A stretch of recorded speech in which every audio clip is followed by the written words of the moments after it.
Hello, good evening. It's transfer deadline day. It's me, Chris Brack, 2 days in the run, you unfortunate people. And today I'm joined by Gary Neville's best mate, Kev O'Sullivan, and Ryan Babble's best mate, Dom. So who got the better deal there? I feel like Dom got the better deal there. How are we doing, gents? Afternoon, evening, morning. My head is twisted today. It is absolutely off the wall, trying to keep an eye on what's going on and trying to switch off from it at points today. And it's like, you go and try and switch off from it, and your phone bings, and it's like, oh, what's happened now? And Absolutely. It's like, oh. To be fair, most of the day though, that's been me just in your wind-ups. Nah, that doesn't bother. I've got you muted. Yeah, you love it. You love it. I'm good, but I'll be happy once this transfer deadline day is done. But I'll also be happy once the Saudi one is done next week. Yes, it's getting annoying. That should we start with that? Because let's be honest, Sky have been doing it to death. They're desperate for it to. I think that they're pushing this so much because I'll be honest, not masses is happening, and it hasn't been happening the last couple of days. So it's a big story. What's your take on it, Kev? For me, it just feels like if you really wanted Salah, you'd have put this bid in 6 weeks ago, and it probably would have got done. You know, if the player wanted it. This just feels like just a bit of destabilisation, just keeping the Saudi league in the news a bit another couple of weeks, and this is probably just groundwork for next summer, I would say. I think there's some of that. Look, I've maintained all along that there is a figure the FSG will do a deal at, and it doesn't matter who the player is, and it doesn't matter when the deal is done. There is a sweet spot for every player. Mo Salah is no exception to that. He's 31 years of age. He's got 2 years left in his contract, and he's on a plateau in his career. He's not going to improve. The best we can hope for is he maintains his form for the next 12 months. And that offer that we received today is there again next summer. And then it's a conversation we're all going to have, you know, because then it becomes very real at 32 and 100 plus million pounds, 150 plus million pounds. I honestly think if they come in with a cash offer of 200 million pounds plus 50 million in add-ons in the next 7 days, that the club, that FSG will take it. And I think they'll turn around to Jurgen Klopp and say, get to January with what you got, and we'll give you something nice in January. What you get in January, realistically? Realistically, I would go out and do probably Bakayoko from PSV and Jarrah Bowen from West Ham. And then I would look to seriously bring in a centre-back that you're starting to address for when Virgil goes. So it's when you get players at this age, it's unfathomable 12 months ago that Mo Salah would get it, that we would get an offer from Mo Salah where we would contemplate him leaving.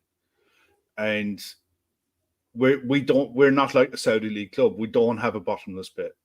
We don't have an unlimited supply of funds. And if you're talking 250 million pounds, that's the equivalent of winning the Premier League, the Champions League, and an FA Cup, bar a few quid. Well, City didn't make 250. I think City made 270. That's what I mean. So that's what I've seen Jono's comment here saying, you know, I don't care about selling Salah next summer. We have a year then to sort ourselves out. I'll just reword that slightly. But he ain't gonna. Yeah, it's not 10 o'clock yet. If FSG sell it, they should be destroyed for sabotaging our own season. I see the points that he's making because I do think you're putting another season on hold. Yeah. But the flip side is, and even City, there is always a price that every club will do a deal at. And what if the player pushes for it? What if the player goes? And I don't think Salah would do this, but you never know. What if he just downs tools, goes right? I'm not playing. You know, does the whole stroppy thing, and you know, you're going, well, you get even less for him. I personally don't see it happening. I just think we'll have to put up with this shite all the way through the international break. Can't wait for when he goes to Egypt, Dom, can you? Because there'll be some random mate he's got in Egypt. He'll just tell you he hates it. He's going to go. And then you're like, Suarez did it every year, didn't he? Like every transfer, every international break, he told someone he hated it. And with Kev, though, I think we all know every player has the right price. Every player's got a price on the head. And I think if anyone, FSG know that best. If they come in with an offer And listen, I wouldn't sell him for any money in the world right now because I think you just put yourself in a terrible, terrible situation for the season. I also think if you sell him now, everyone knows that you sold him. The prices go up 20% at least. If anything, I'd say to Salah, and this is me, I would be pulling him aside and saying, listen, if you want him to go, it's next summer. But getting announced after January, once we've brought the players in that are going to do your job in the summer. Because if as soon as you announce this, everyone goes up something. Well, that's what we did with Coutinho. If when people misconstrue Klopp's comments when he said, like, I have bosses like you do, and that I have to do what my bosses say, was actually just his way of saying, in the nice possible way, he said he wanted to go, and Klopp was probably like, just fuck off, go. I've had enough. And FSG, the owners just dug the heels and went, no, we're not taking that bully boy approach, and made him wait till January, which gave him time to plan for who they ever wanted. So, John, I know you get very angry in the chat, but you can't keep getting angry at us. We're not selling it. Yeah, we don't make decisions, John. You can say it's suicidal, you can say it's this, but we all know money talks, and any player. If the Saudis came and said City, here's 250 million for Kevin De Bruyne, and Kevin De Bruyne says, that sounds good to me, City go, see you later, and they'll go buy somebody else. And I think City would do it quite comfortably. Coutinho ain't no Mo Salah, but at the time, John, Coutinho was our talisman and was our best player. Mo became that. Mo took over. But that's the point. On that as well, I also feel like a lot of people do bring the Coutinho situation into this, but at that time, we had no backbone. We had Simon Mignolet in goal and we had Dejan Lovren centre-back. They were two positions that we needed to address at that time. Right now, okay, arguably we need a 6 and we do need a centre-back, but then you also need a goal-scoring right wing and forward. You won't get them with 200 million. I think wherever Salah goes, if it's next summer or at the end of his contract, I don't think you replace him like for like. I don't think you can. No. I do think you change the whole structure. I think you change the whole structure. It may go more 4-2-3-1, 4-4-2, and you buy 2 or 3 lads and you strengthen somewhere else. So you get more out of the team, because I'll be honest, you're not going to buy another Mo Salah. No. Or if you're lucky, or you're going to develop another one. It's going to take time. And to be fair, I've seen people say, go get Saka off Arsenal. One, does he want to leave?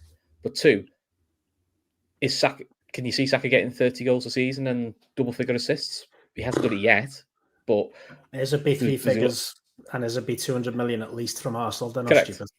Exactly, they're not, are they? That's the other thing is, I assume Liverpool would want to get their ducks in a row with a few deals before that money came in, because that'd be the sensible thing to do. Yeah. Anything exciting going on? Kasper Schmeichel said his contract terminated, which is interesting. Probably after Hugo Lloris. I'm half watching the chat and half reading what's going on at the minute. Yeah, Nice have confirmed that they've terminated Kasper Schmeichel's contract. Where he would go, though, I don't know if he'd be one that would come back into the Premier League that, would be a backup keeper to someone. I doubt it. I don't see where he would go. There's a place offering 6 to 9 figures a week. There is that, yeah. There is that, but would they do it for a goalkeeper? And they only have a limited amount of places per side for non-nationals. So unless they go and change their rules, which is possible. There's another big gun in there. Nottingham Forest have reached agreement with Andrew Omobamidele from Norwich, the Irish international centre-back, 21 years of age. That's going to be a tough one to get over the line, because that's only really broke 17, 18 minutes ago. Forest had 2 verbal offers rejected for him earlier through the day, so that's one to keep an eye on right up to the last minute for sure. Other than that, Patson Daka looks like he's on the way. He's on the way out of Leicester. Abroad, Kolo Muani from Eintracht Frankfurt to PSG appears to be back on. German clubs resolve his test, even though the German window is closed at 5 p.m. We all know.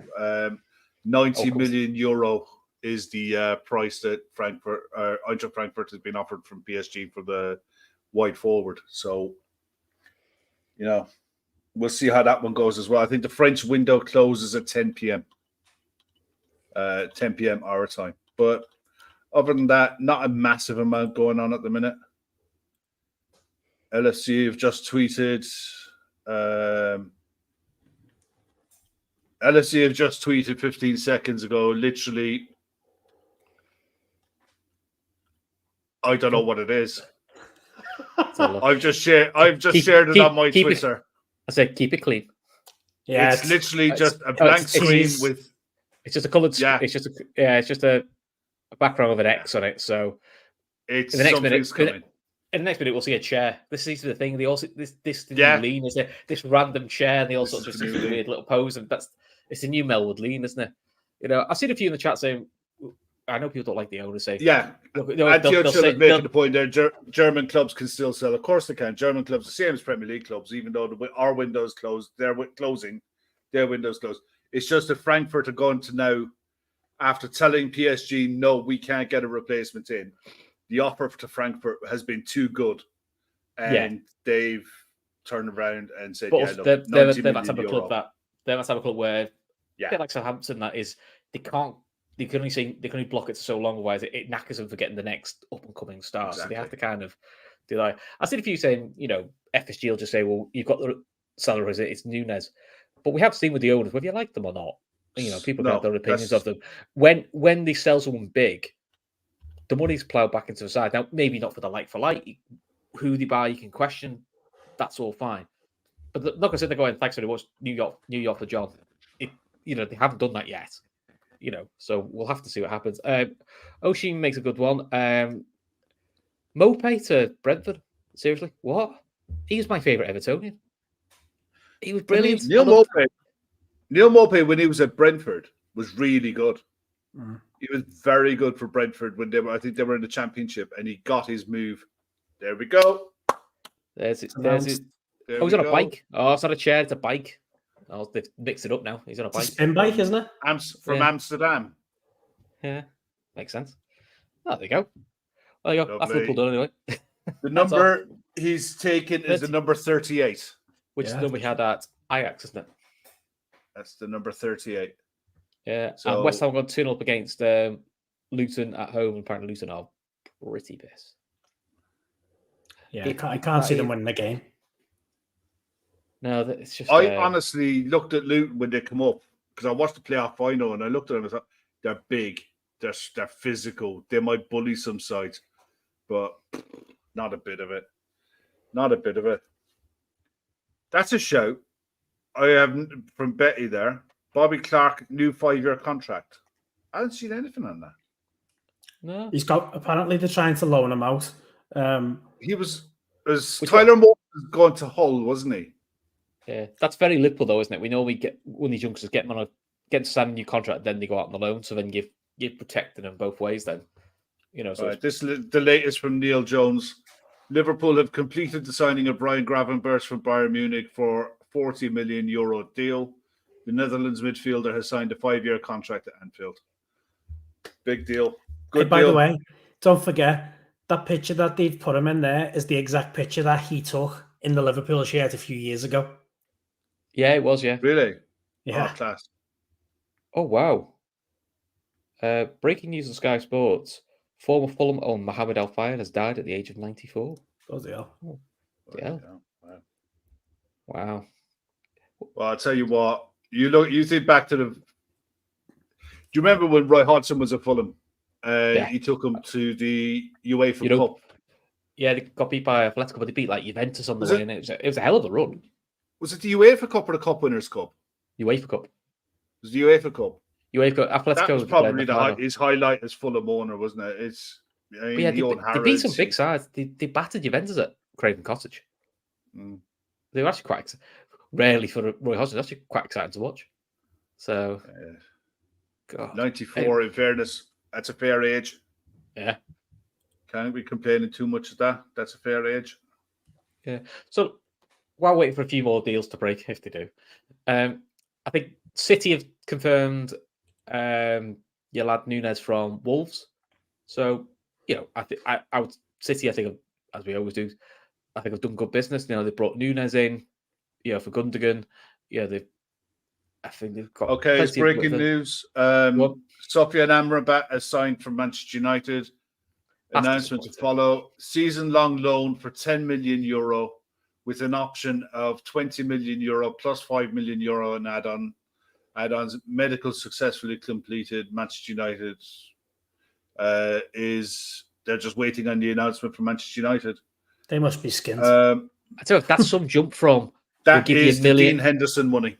Yeah, I was going to say that was some jump from. We'll give you $1 million now, and then if we keep him after January, we'll give you another $1 million. Is that all right? It's like, that's some jump. And it's $10 million. They had to get the Dean Henderson money in, and they also had to cancel their link to Cucurella because it was too expensive.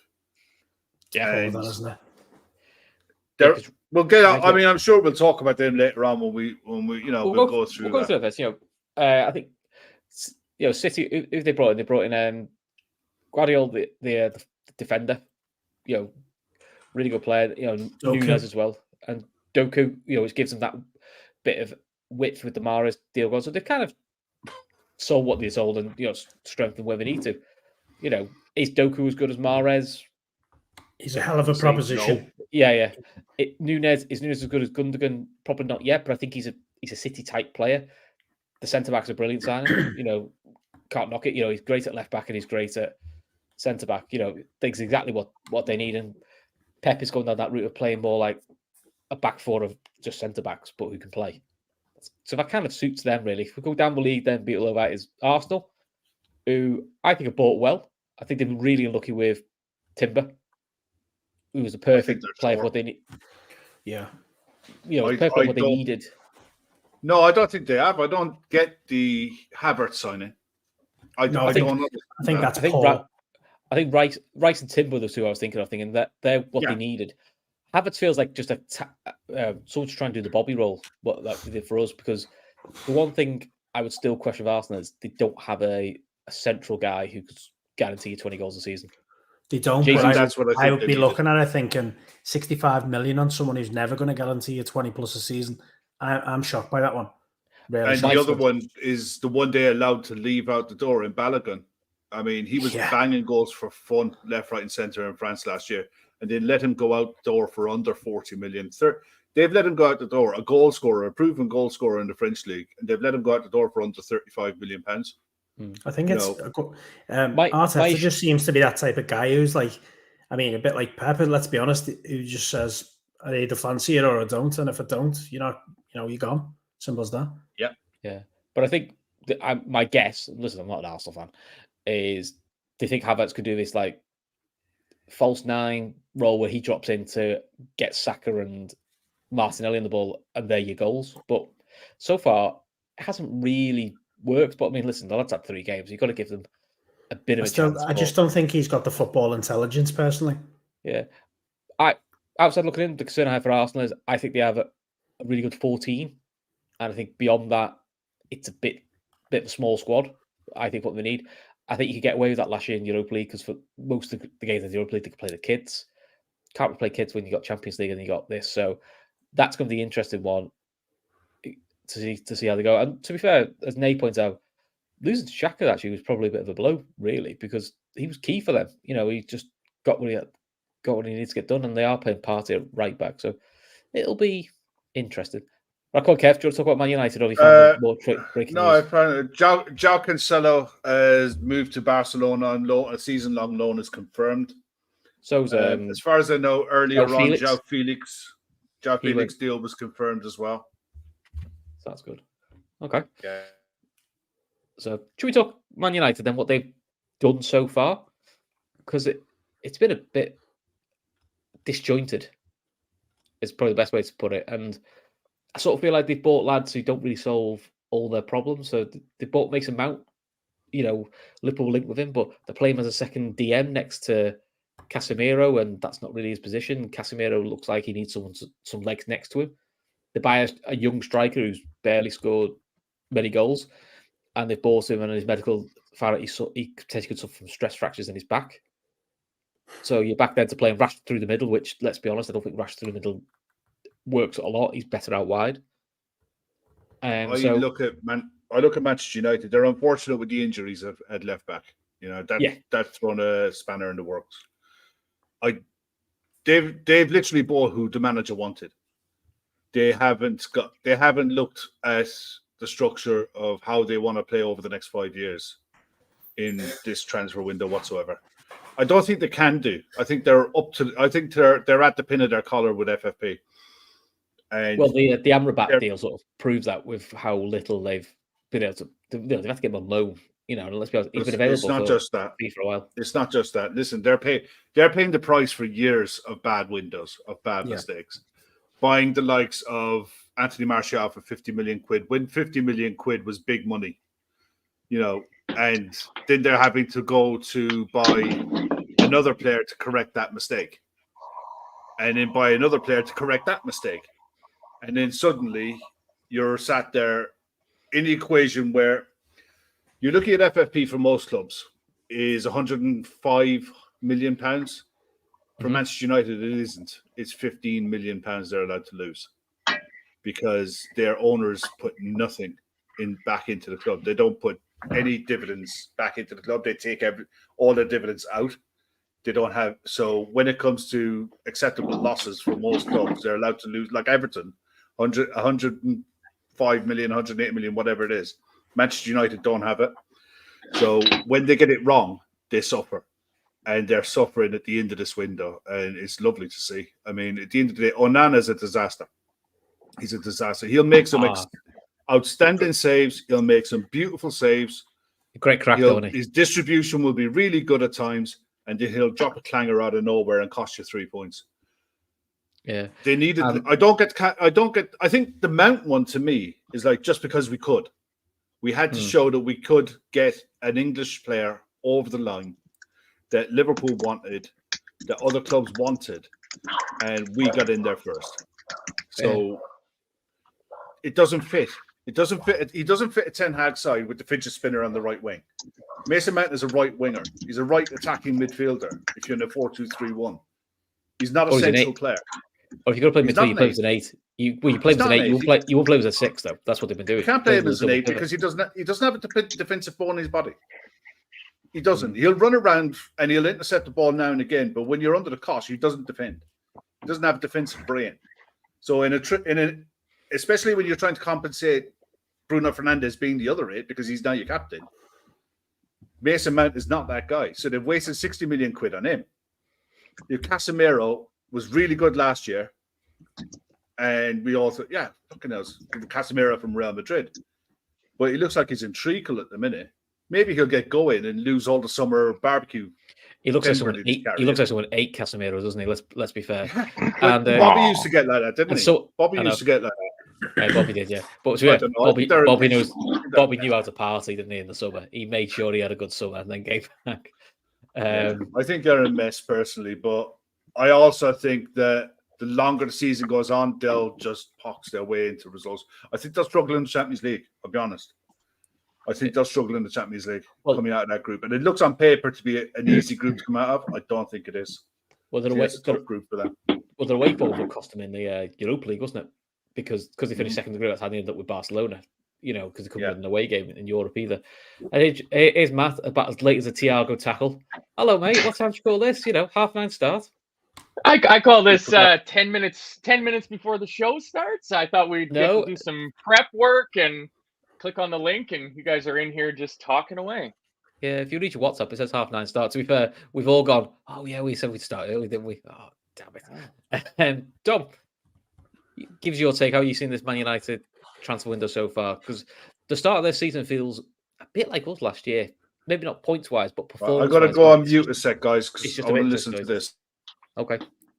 Yeah, I'm loving it, to be honest with you. I don't give a shit about Man United, and I don't care how bad they do. I don't care how good they do. But to see their downfall is fantastic. And I think with Mount, I think he's getting a bit of shit flung back in his face right now because, I personally think that it's a poor move for him to go there. I just don't understand why he goes there. It just doesn't suit him at all.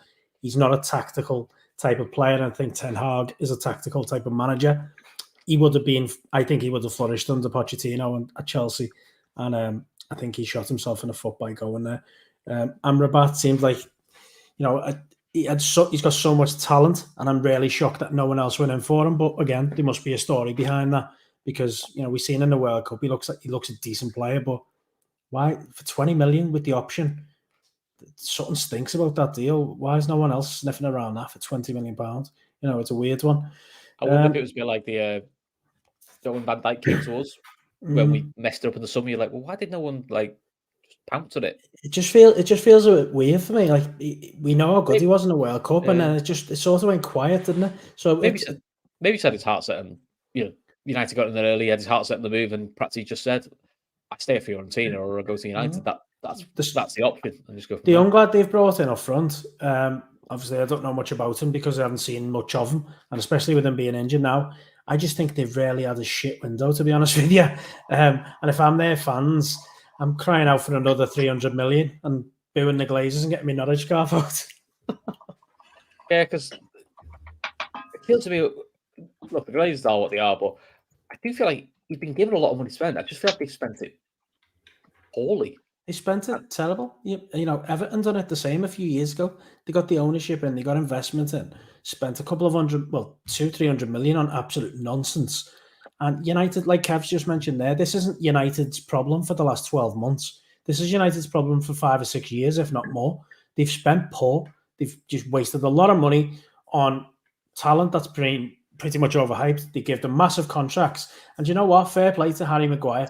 He's the one that's winning in this window, regardless of what anyone thinks, because they went out and gave him this massive contract for so many years and expected him to take a pay cut and expected him to just forget about the money he's on to go somewhere else. No, I think they're just, they shot themselves in the foot so many times. But I even look at that Ten Hag, and whilst he looks like a decent manager, I also think his decisions are absolutely bizarre. Like, you've give your armband to a player who walks around the pitch at Anfield and give up, down tools, and has to be brought off.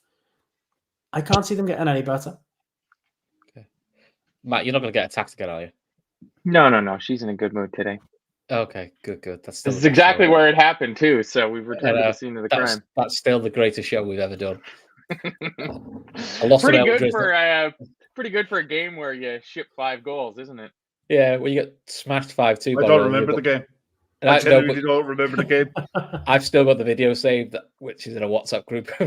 You get the tap, but you can't. Brilliant. Right, Matt, you've not had a chance to talk. So, Newcastle. So, looking at what they've done so far, how are you assessing their transfers? Oh, don't forget, sorry, they've got Johnny Evans as well, Man United. So, not all bad. Newcastle, I think, has done fairly well. Probably not as fireworks and amazing as we were all expecting them to with the money, and probably looking at what Chelsea's doing, I'd imagine the Saudi ownership group that is ready to write the checks are thinking like, oh shit, like I guess we could have been crazier. Like we thought we actually had to try to act like we were on our best behavior for a little bit. But just before, because I did miss out on the United thing, I hope this hasn't been said already. It's just my 2 words on it. Last night's show, I think Kev, you mentioned it. They went wrong when Ralph Ragnick left. They should have realized that guy knows. Like he knows what he's talking about, and he went in there and he laid the truth bare to them. But I mean, like it seems like the hierarchy and the player group, like everybody there seemed to really bristle against Ragnick, and he's been vindicated completely. Like he chose the Austria job over staying at Manchester United. That tells you that something stinks in the Kingdom of Denmark. But Newcastle, I think they've done fairly well. I do think they're a little bit light in a few areas. I think they have a really strong attack. I mean, being able to bring Harvey Barnes and Callum Wilson off of the bench, that's great depth that a lot of teams would be really jealous to have. Like a new signing for them looks like it's going to be Anthony Gordon, unfortunately. He might not be the laughingstock that we were all hoping he was going to be, and it looked like he might after his first 6 months at Newcastle. He's looking like he's settling into being a proper player, but I still feel like they're short at the back. Like if you get an injury to Cher or Botman and you're bringing Jamal Lascelles in, I mean, he had a good season, 3 years ago? I think that was 2020, 21. One of those years that Jamal Lascelles looked like he was going to be the next big thing. But even the midfield, the start midfield looked really good. Gravenberch, Jolinton, and Tonali.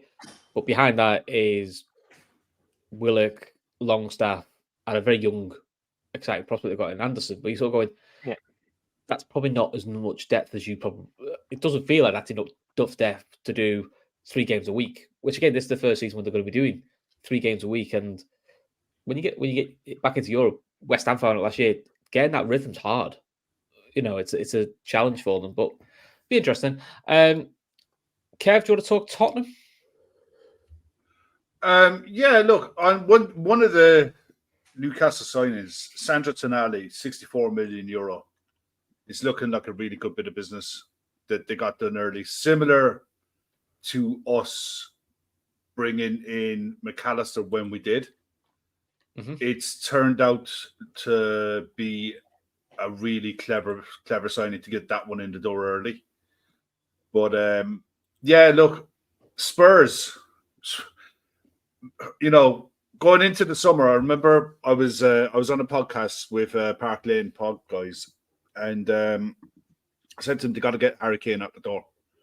And I had a bit of a pushback on it, and he's one of our own and all that stuff. He'll sign an extension, and I said, look, you got a new manager coming in. You've got 3 managers worth of 5-3-2 to get rid of, and players to reshape and redesign. They bring in Ange Postecoglou, and they've done a complete 180 on their style of play. They've got the likes of Basuma that they already had, and they look a completely different side. But they have spent some money, some savage money this window. I mean, look, I'm over in Ireland, so I'll just say it in euros. James Maddison, 46 million euro. Pedro Porro, that deal was confirmed, 40 million euro. Mickey van de Ven, 40 million euro. Dejan Kulusevski on loan, that deal was confirmed this season, 30 million euro. New keeper, Vicario, 20 million euro. Alvaro Velez from Argentina, 15 million euro. A centre-back in Ashley Phillips from Blackburn, 2 million, But in total, they've spent just under 200 million euro in this transfer window. And they've recouped 112, and 100 of that was in Harry Kane. And it looks like to add to that, they're looking to add Brennan Johnson into the mix as well. They're going to be an exciting side to watch. No Europe is a huge bonus, a blessing in disguise for them. Same as it is for Chelsea. Maddison feels like a perfect fit for them. Because I felt he was a perfect fit for them with the way that with Harry Kane. With Harry Kane playing up top. I think the way they want to play, because they like to play. Tottenham was saying about playing with bit of flair, bit of fun. They don't win, but they're entertaining. He sort of feels like a traditional Tottenham sort of player. And Dom, the manager's good crack as well, isn't he? To be fair, I mean, have you seen his video today where he basically gets? I think it's that nutter from TalkSport. Pretty much sort of slags him off to his face, and he calls him out for it. But in such a nice way. It's very rare. Yeah, it's very rare that you get these type of characters in management, isn't it? You get your Klopps and Guardiola. It seems a bit round the bend, let's be honest. But for that Ange to be calling like reporters mate and things like that, it's bizarre watching him. But it's good as well because he just seems very laid back. He seems very, very very friendly. Let's be honest. But also, I like what he's doing with Tottenham. I think, like you've mentioned there, the business that they have done it's really good. And I think James Maddison's a fantastic player, and he looks very Tottenham. I don't think it's not only his positioning and his ability. He just looks very Spursy, doesn't he? Yeah. He doesn't like if he comes to Liverpool. You go like, no, he wouldn't take off. It wouldn't do it here. You look, you go, they just feel like a perfect fit. I don't like disparaging. I think he works. Which really helps, to be honest. And there's 2 deals have just gone through. Nice have offered a contract to Tottenham for Hugo Lloris. So that's nice keep an eye on that one in the last hour. And Bella Kochkat completes loan move to PSV Eindhoven. Southampton defender after his move collapsed to Borussia Dortmund. And Bayern Munich. Bayern Munich were looking to sign him as well. So he's gone on loan to PSV Eindhoven. Good deal for PSV, that, to be fair. Yeah. But also, Kev, the other thing with him, because he's such a likeable guy, the manager anyway. But I think you're right, though. The best thing to do was selling Kane, because then it was new manager, fresh start. You don't have the overhang of Harry Kane. So it probably gives the manager a bit more breathing space to go like, look, I've got to build a new team because you've had shit shows for a couple of years. I don't want to do it without your talisman. So, you've got to give me a bit of time here. And I think that helps take a bit of pressure from Maddison as well. I don't know where the goals are going to come from, though. I mean, they look good with Maddison in the 10. Son looks lost out on the wing, to be honest, in this system, this 4-2-3-1. He's really wide, and I have a feeling that Kulusevski on the other side is the exact same boat. The interesting one in this is Brennan Johnson, because they're paying big money for him. Will he start ahead of Richarlison? Probably. But at the same time, that is serious pace to be putting in. So, I think they're going to be an exciting side to watch for sure. Going out of the League Cup has hurt them. The going out of the League Cup has hurt them because I think they were banking on getting more players out of the club, the likes of Pierre Højbjerg and a few others that they probably needed to move. Eric Dyer on big money. They needed to get him out the door as well. That doesn't look like it's happening. So, they don't have the amount of competitions to keep everybody happy. That could be a problem. But at the same time, I think the course, probably 16 players that he'll use in the league, that'll be an interesting proposition. That'll be a tough side to play against as well. Cool.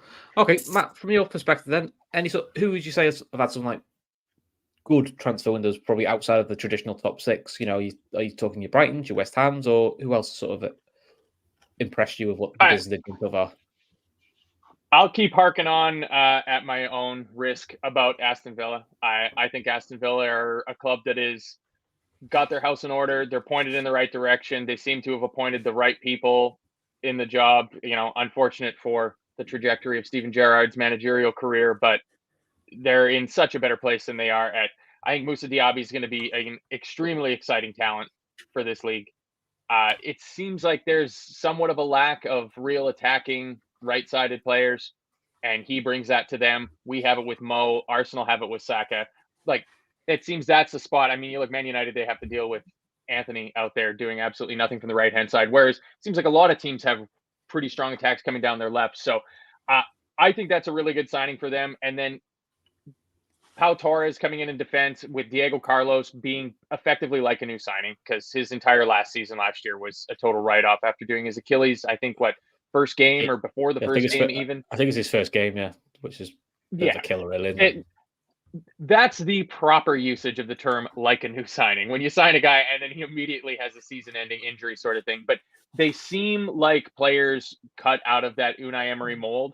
So I think they're going to be a force to be reckoned with in the Conference League this year. He seems to know how to set his teams up to play in the continental tournaments. Now, might be a little different when they're going in as the favorites, which I'd imagine they probably will be in the Conference League. I haven't really looked to see who's playing in it, but I'd have to imagine Aston Villa is one of the bigger fish in that admittedly smaller pond.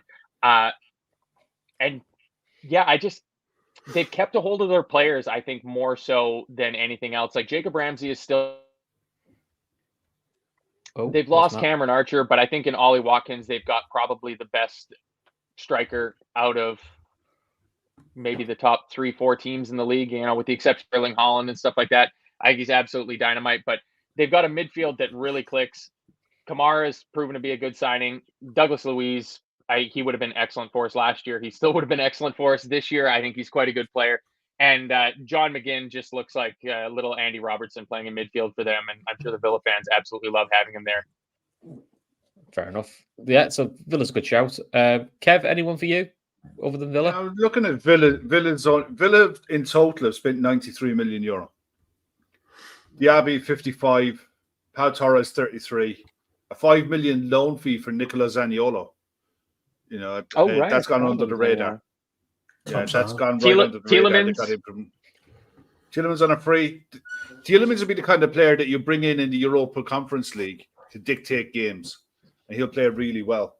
But no, for me, I'm just going to quickly look it up here now. And I've got to be honest, West Ham. Someone in the chats mentioned them there a minute ago. Considering the fact that what kind of a league the position they had last year and how bad they were in the league last year, to go and win a European competition is a hell of an achievement. They've done some banging business with the Declan Rice money. Spent a total of €137 million. Mohamed Kudus from Ajax was on the bench tonight. I don't know if he got on. Edson Alvarez as well. James Ward-Prowse. Konstantinos Mavropanos from Stuttgart, €20 million. And they got nearly 28 million for the striker Schmaka, who let's be honest, did nothing for them. So yeah, that's Skamaka. Schmaka, they did well to get 28 million for it. Not Schmaka. He's rubbish, whoever he is. He's not worth my time. They paid 35 million for him and got 25 back. They got €116 million for Declan Rice. Nikola Vlasic, they got out the door. Manuel Lanzini's gone out the door as well. Looks like, but looks like both are trying. In general, when you look at the makeup of their squad, Europe will be a test for them. I'm going to have to look it up now. I don't think they got the easiest group. No, I feel like they've got a weaker starting 11 because they've lost Declan Rice. Of course they have. Top of the table. But I sort of feel like squad-wise, they've actually given the squad more depth, and you sort of go like they won tonight. No Souček, so they brought in the two new sides, Ward-Prowse and that, and you look and go, they look fine. You know what I mean? So they've probably spent the money. But their Europa League draw, they've got Olympiacos, Freiburg, and I'm not even trying to pronounce the last one. I'm just not trying to pronounce it. Baka Topla. Oh yeah, no idea who they are. They don't. It's so much so that even on the Europa League website, they don't have their badge. It's like playing Pez back in the day when you just created your own badge. That's what it looks like on there. Yeah, but Bournemouth are trying to be busy. Apparently, their move for Patson Daka's just broken down. They're trying to get him on loan for the season. Yeah. So we've got to see what's going to happen there because Bournemouth have tried to be quite busy today, but there's a lot of deals that are just falling through, which is not ideal. No, it's not. And you're seeing that because Bournemouth, Spurs were looking at Lloyd Kelly as well from Bournemouth. And there was just an almost like a gesture, is he available type thing? Because we were remember there was talk of him when he was at Bristol City coming to Liverpool as a backup left back, backup centre back, and he's gone to Bournemouth. He's done okay. I think he's only got a year left in his contract. So I was kind of surprised he hasn't moved, to be honest. But speaking of Bournemouth, they've had a good. I don't know if anyone wants to take them on. They've had a good window. Yeah, they have a really good window. I mean, I thought Tyler Adams was a great bit of business for them, to be honest with you, because I know how much the Leeds fans loved him. You know what I mean? Kluivert, you got the young lad, the Hungarian left back, who I thought had a brilliant game against Mo Salah. Yeah, his debut against Mo Salah, and I think he had a brilliant game, to be honest. He spent a bit of money on Alex Scott from Bristol City, who a lot of big clubs have been linked with. So he's clearly got something. What 23 million is that? 23 million. I mean, 23 million euro. Milos Kerkez, they got in from Alkmaar, was just under 18 million euro. He looks a bargain. Looks a bargain. He does, doesn't he?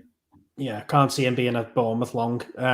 I think Kluivert as well. Kluivert, Max Aarons, there's a couple of players there that have got another chance to step the career on again.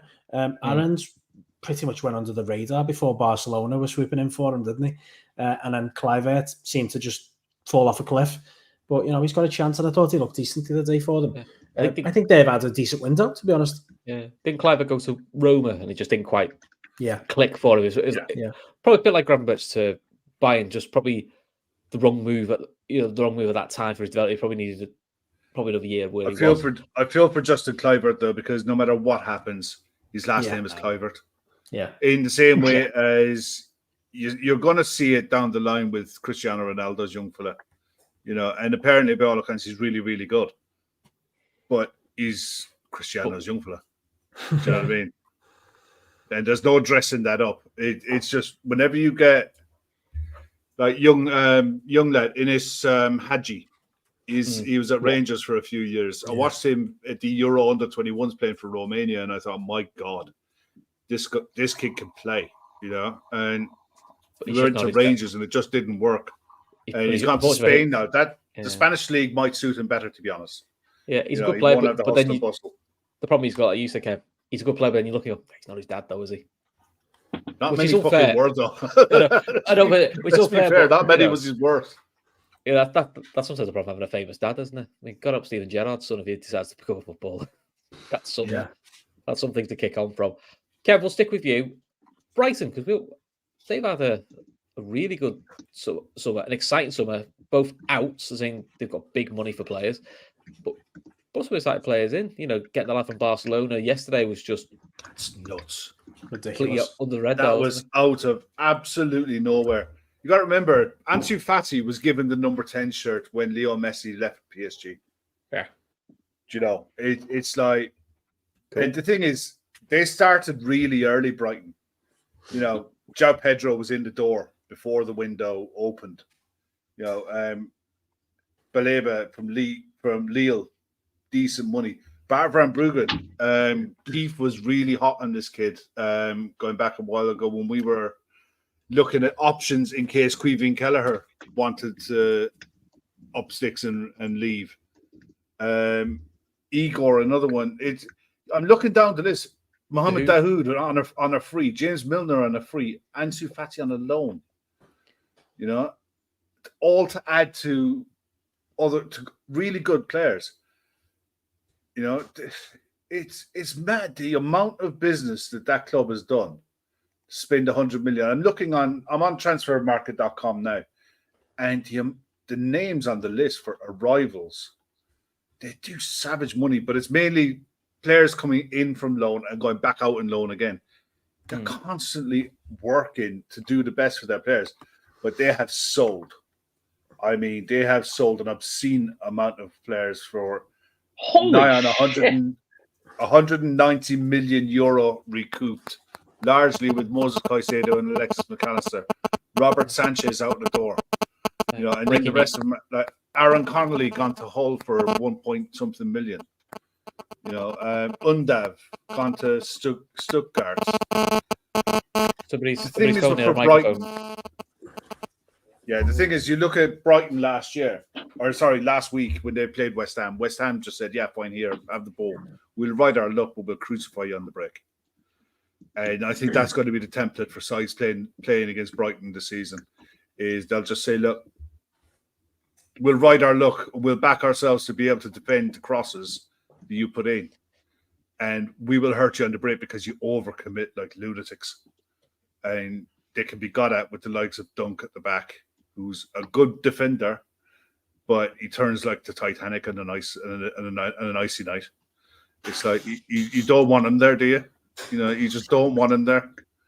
So again, they're kind of in the Spurs bracket for me. They're a really good side to watch because you're not going to see too many dull 0-0s. So it's been a really good window, given the amount that they've lost. They've brought in the experienced players that they needed, in the likes of Ansu Fati, James Milner, Mohamed Dahoud, that have that European pedigree, European experience for the Europa League nights. And they've got a serious group that they're in for the Europa League with Ajax, Marseille, and AEK Athens. Ooh. So, tasty group, that. It's a good group. Mm-hmm. And we have Joe on from Albion Obsessed quite a bit, and I talked to him a lot anyway. They're bouncing off the walls for this. They cannot wait, the fans, and they will travel away. I expect them to come out of that group, and if they've played their cards right, I think they've got an exceptional manager. They could go a long way in Europe this season.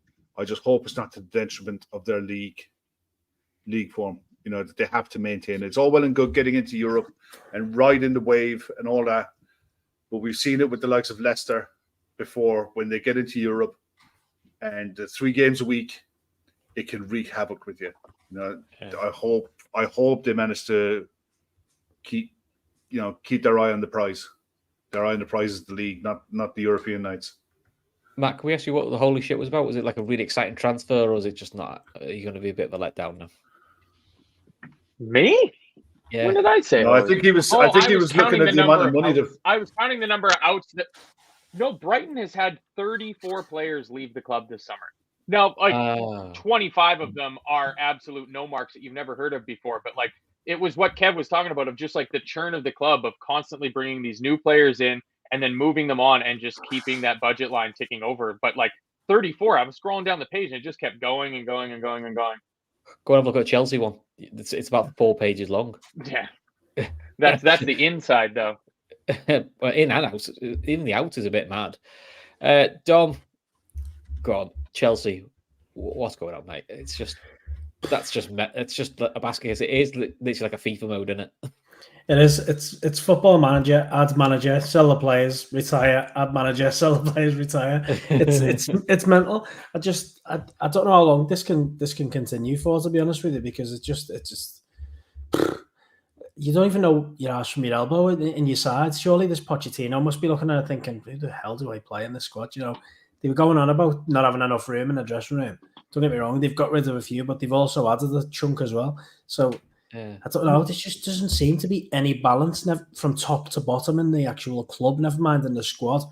Don't get me wrong. The Caicedo ones I think it's a game changer. It's a game changer. It's a typical Chelsea Kante Makalele signing for me.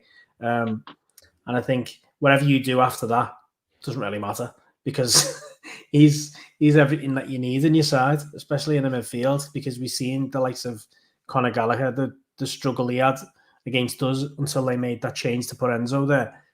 But Enzo and a Caicedo in the centre of midfield, it's not the worst, is it? Let's be honest. I like the look of Jackson up front as well. I think he's quite raw, but he looks like he's got the qualities that he needs to be successful in the Premier League. And they've struggled with the number 9. And don't get me wrong, he's still inexperienced, but he's also got an eye for the goal as well. So yeah, I think Chelsea for me. Personally, I think they need to go out and get a number 1, and then you can probably take it from there. But the guy they brought in from Brighton, was it Brentford? I can't remember which one it is. Brighton, yeah, Sanchez. Brighton, yeah, he's got a mistake in him. I just don't think he's good enough. And then he feels very stopgap. He feels like a stopgap, doesn't he? He does, but there's not many keepers out there now, though, is there? That you could go and throw 100 million at for Chelsea. Is he better than Kepa?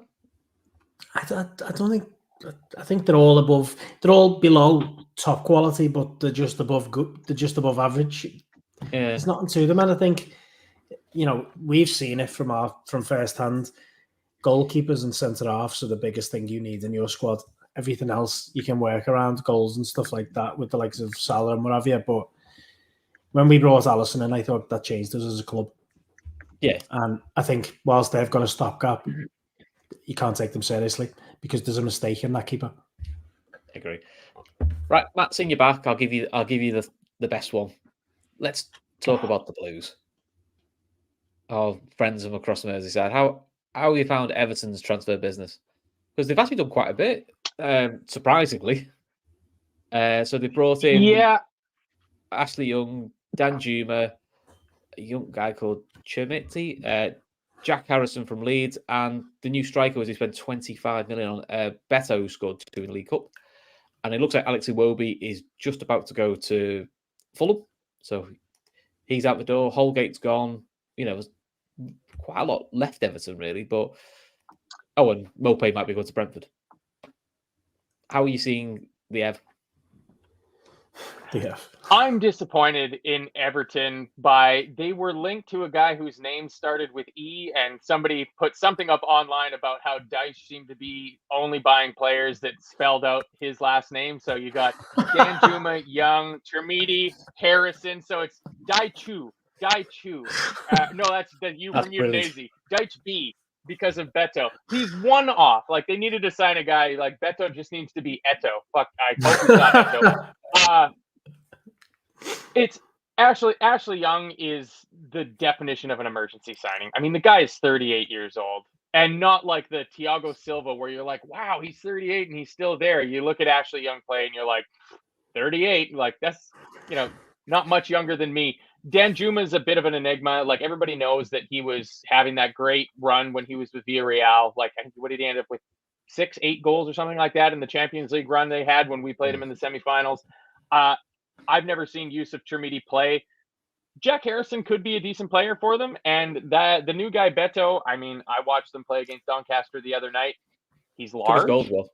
Took his goals well. Yeah, I mean, he had a couple of real, like, a leaping salmon rising headers that he got a huge amount of power on that was getting the Everton fans on their subreddit really, really excited about it. And that was before he even scored. But he gives me shades of Nicholas Jackson. Like, he seems like he has good movement. He's a big player, and it looks like he could fit in with the Dyche system. But, like, they just need someone who's not Calvert-Lewin, don't they? They need someone who's not Calvert-Lewin. Their center halves. Their center, like, regardless, they're going to struggle to score goals. Calvert-Lewin might just pop up at some point in the season and put together a 10-game run where he scores 7-8 goals, and that'll be more than enough to put Everton comfortably in 16th place at the end of the season. You know, that could happen because he does have some, I don't know, like, there's an element to him that can pay off. It's just he's got such horrid luck with injuries. And I mean, you'd feel sorry for him if he didn't play for Everton.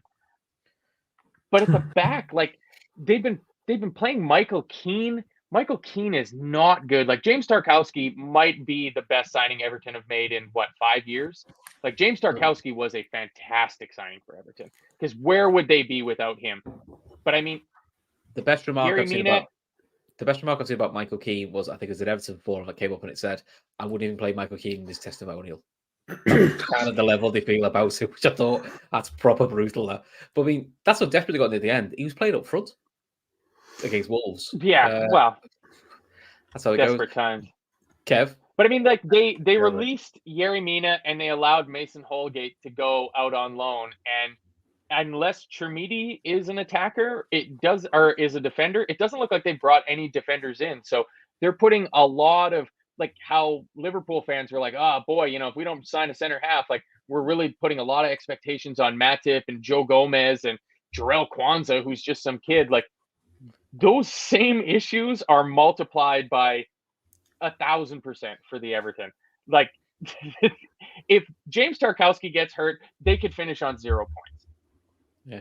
Speaking of 0 points, Kev, so Everton currently have played 3 sides who all started their games against Everton on 0 points and finished their games against Everton on 3 points. They now have Sheffield at the weekend who have 0 points. If they don't get anything from the Sheffield game, if I'm honest, where are they getting their points from? Because on paper, that was, apart from Villa, that wasn't the most cruelest of starts to a season. No. I sort of feel like, you know, this is where they should have got like an early run going. The thing is, the way you got to look at it, they had 2 home games. Yeah, Fulham is a tricky one because Fulham were a good side. Let's be fair. They were, but there was a Fulham with no Polina, no Mitrovic. So it was a weakened Fulham side compared to. It was a weakened Fulham side, but it was still a Fulham side that is a far superior side to that. But at the same time, they had chances. Their last home game, they scored 2 offside goals, and you know, on another day, they timed their run slightly better, and they get 3 points. And I think once they get a lead in games, it'll give them a bit of confidence. But at the minute, you can't flirt with relegation this often at Southampton without going down. They're not a good side. They haven't had a good window. They haven't bought well. You know yourself, when you get players coming into the league that it takes some time to bed in, they're dependent solely on this striker Beto to hit the ground running and provide goals, to be the target man, to be the guy on the end of crosses. Allowing Alex Iwobi to leave the club today for £22 million and not pump that money straight back in the door somewhere is unreal. If I was an Everton fan, I'd be climbing the walls. But that £22 million just gone to pay for the striker they've just bought? Who knows? Book balance, they've got their hearing soon about their FFP. It'll be interesting. I mean, Dom, there's a few things there. I'm just looking on the website here now. Johnson has completed his move to Spurs. £47.5 million. Brendan Johnson to Tottenham Hotspur. The game is done. Whoa. That is, I mean, he's a proper speed merchant, and he is rapid. You know, he's like Speedy Gonzalez rapid. But I wouldn't be saying he's got the end product of a near £50 million striker yet. Sofian Amrabat is completed, done deal to Manchester United. Midfielder joins £8.5 million loan fee with United holding only an option, not an obligation, at £21.4 million. So that's interesting. But look, yeah, they had to get that through the door. Their balance in that midfield was shocking, and they had to get that one through the door. That was vital business for them. Still watching out for Bournemouth, working with try to get Sinistera done. Still nothing new on that yet. But yeah, no, there's been some winners in this window for sure, but there's been some losers. And I look at Everton, man, and honestly, if you guys know Everton fans, I mean, they must be putting a really brave face on it. Do you know what? They're not. Most of the ones I know are just like, and Dom's a local like me. He just goes, we speak to them, they all go, they go, well, what do you expect? Look what we've got. Literally, I said to one of them when I saw their bench, I screenshot the bench and sent it to a couple of my blue mates and said, these generally look like lads you've bought off Pez. These aren't even real players. Surely you've made some of these up. And to be fair, one of the episodes said, I don't know one of them is. Didn't know, you know. But yeah, Dom, it's how are you? Obviously, you're close to City than me. How are you finding the joy of the Blues? Oh, I love it. Honestly, it's the same. I'm always the same. Listen, I don't hate Everton. I pity them. I hate Man United. I pity Everton. It's just great, isn't it? Let's be honest. Just watching them fail, and everyone listen. There's a downside to all this, and this is me being serious now, and I don't really get serious about these, but they go down. I think it costs the city a lot of money, and that's the only way I look at it. You know, that it costs a lot of people jobs, which again, it's not known for its Dom best in employment. Sorry to interrupt. Can I ask as an outsider, how many jobs at the club get cut if they get demoted? Like, I'm not talking if they go bankrupt. But if they go down, if they get relegated, how many actual jobs at Everton are lost? Well, I think you still need the same number of stewards. You still need the same number of ground staff. The stewards for Everton are external. They're actually employed by Everton. They're like a security firm that they bring in now. They have 50-50 with that now. So the security is G4S, which is a private firm, and they have local stewards, which is you'll get in any time. To be fair, but you will cut stewards if the ground's not full as well. They won't have as many stewards, but it's the likes of the people in the boxes. Are people going to spend money to go and sit in an executive box for a few £100, if not a few grand, to watch Everton play Rotherham at home on a fucking Tuesday night? Probably not.